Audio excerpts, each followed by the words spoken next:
کیا آپ کو بھی ولادت مصطفیٰ صلی اللہ علیہ وسلم، نبی کریم صلی اللہ علیہ وسلم کی ولادت باسعادت ان کی آمد پر کیا خوشی ہے؟ یقیناً ہر مسلمان، کوئی بھی کلمہ پڑھنے والا یہ نہیں کہے گا کہ مجھے خوشی نہیں۔ ہر مسلمان کہے گا کہ یقیناً میں دل کی گہرائیوں سے اس چیز کی خوشی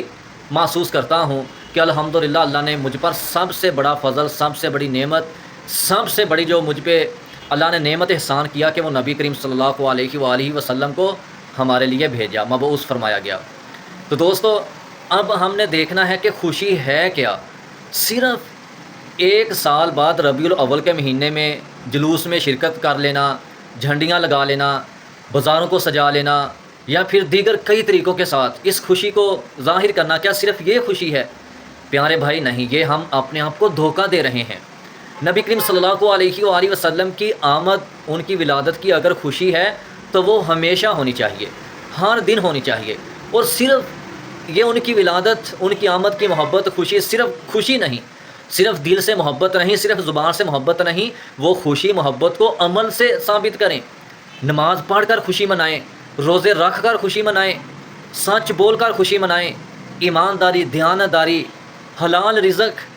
انسانیت، اخلاقیات، ان تمام چیزوں پر عمل کر کے خوشی منائیں کہ نبی کریم صلی اللہ علیہ وآلہ وسلم کے احکامات کیا ہیں، تعلیمات کیا ہیں، ان پر اگر آپ کا عمل ہے تو یہ ہے خوشی، یہ ہے محبت۔ باقی جھنڈیاں لگائیں، جو مرضی زبان سے بولے مجھے محبت ہے، ایک پاؤں پہ کھڑا ہو کر کہتے رہیں، دھوپ میں کھڑا ہو کر کہتے رہیں، چاہے جلوس میں جدھر مرضی کھڑا ہو کر کہتے رہیں، یہاں تک کہ آپ کعبہ بیت اللہ کے صحن میں بھی کھڑا ہو کر کہیں کہ مجھے محبت ہے، لیکن آپ کی جو صلی اللہ علیہ وسلم کی تعلیمات ہیں ان پر آپ کا عمل نہیں، ان کی سیرت کو ہم اپناتے نہیں، بے نمازی ہیں، جھوٹ بولتے ہیں، چگلیاں کرتے ہیں، غیبتیں کرتے ہیں، ہم حرام کماتے ہیں، گالیاں نکالتے ہیں، مسلمانوں کو تانگ کرتے ہیں، دین پر ہمارا عمل ہی نہیں، قرآن سے ہم اتنا دور ہیں، دین اسلام سے اتنا دور ہیں کہ ہمارا عمل تک نہیں، عملی زندگی سے ہم بالکل خالی ہیں۔ تو پیارے بھائیوں، یہ بہت بڑا دھوکہ ہے۔ آج کہتے ہیں کہ وہ مسلمان ہی نہیں جو خوشی نہیں آپ صلی اللہ علیہ وسلم کی ولادت کی نہیں مناتا، جو آپ کی آمد پر، ولادت پر خوشی نہیں، وہ مسلمان ہی نہیں۔ بھائی وہ مسلمان ہی نہیں، لیکن اس سے بڑا بدبخت، اس سے بڑا ظالم بھی وہ ہے کہ جو کلمہ پڑھ کر خوشی بھی مناتا ہے، محبت بھی کرتا ہے، لیکن آپ صلی اللہ علیہ وآلہ وسلم کی سیرت کو نہیں اپناتا، آپ صلی اللہ علیہ وسلم کے فرامین، تعلیمات، احکامات پر عمل نہیں کرتا۔ اس سے بڑی گستاخی، اس سے بڑی بے وفائی، اس سے بڑی بے رخی اور کیا ہو سکتی ہے کہ ہم نے کلمہ پڑھا، نبی صلی اللہ علیہ وسلم کو بولا ہے کہ ہم آپ کو مانتے ہیں، سچا رسول آپ اللہ کے رسول ہیں، لیکن آپ کی نہیں ماننی۔ تو اس سے بڑا دھوکہ، اس سے بڑا فراڈ اور کیا ہو سکتا ہے کہ مسلمان اسلام کے دائرے کے اندر داخل ہونے کے بعد ہم عمل سے انکار کر رہے ہیں، جبکہ صرف خالی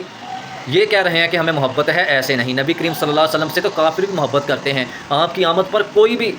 انسان ایسا نہیں کہ جو انکار کرتا ہو، صرف مسئلہ یہ تھا کہ ہم نے آپ کی سیرت کو نہیں اپنانا، آپ کے اوپر جو نازل کیے گئے دین اس پر عمل نہیں کرنا، مسئلہ یہ تھا۔ پیارے بھائیوں، آج اسی طرح ان کفار کی طرح، ان غیر مسلموں کی طرح کہ وہ سب نبی کریم صلی اللہ علیہ وسلم کے حسن کو تسلیم کرتے ہیں، آپ کے اخلاقیات کو تسلیم کرتے ہیں، آپ کے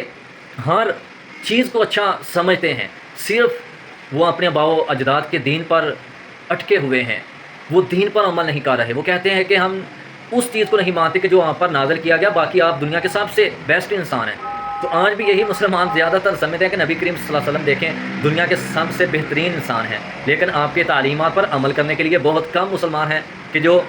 یہ کوشش کر رہے ہوں۔ پیارے بھائیو، آج نماز پڑھنے کا وقت ہے، آج اپنے آپ کو سدھارنے کا وقت ہے، آج ہم ہر برائی، ہر غلطی، گناہ سے توبہ کر کے ایک نبی کریم صلی اللہ علیہ وآلہ وسلم کے لائے ہوئے دین پر عمل کرنا شروع کر دیں۔ قسم یہ ہے محبت ہے، جب یہ محبت ہو جائے گی، جب یہ پیار ہو جائے گا تو نبی کریم صلی اللہ علیہ وسلم کے ہاتھوں سے حوض کوثر پینا بھی انشاءاللہ ملے گا، آپ صلی اللہ علیہ وسلم کا ساتھ بھی ملے گا، جنت میں اکٹھے ہوں گے۔ تو اگر یہ چیزیں نہیں تو پیارے بھائیوں، خالی محبت کرنے کا کوئی فائدہ نہیں۔ تو اس لیے ربیع الاول کے مہینے میں سب سے بہترین یہی تمام اپنے مسلمان بھائیوں کو میں پیغام دینا چاہتا ہوں کہ خوشی ضرور منائیں، اور صرف ربیع الاول کے مہینے میں آپ کو خوشی نہیں ہونی چاہیے، بلکہ ہر وقت آپ کو خوشی ہونی چاہیے۔ ہر نماز پڑھیں، ہر نماز پر، ہر اچھے کام پر، ہر نیکی پر آپ کو خوشی ہونی چاہیے کہ الحمدللہ نبی کریم صلی اللہ علیہ وسلم نے ہمیں تعلیمات دی اور میں اس پہ عمل کر کے یہ نیکی کما رہا ہوں، اجر و ثواب کما رہا ہوں۔ تو اس لیے عمل کر کے اپنی زندگی گزاریں، خالی زندگی نہ گزاریں۔ اللہ آپ کو اور مجھے عمل کرنے کی توفیق عطا فرمائے۔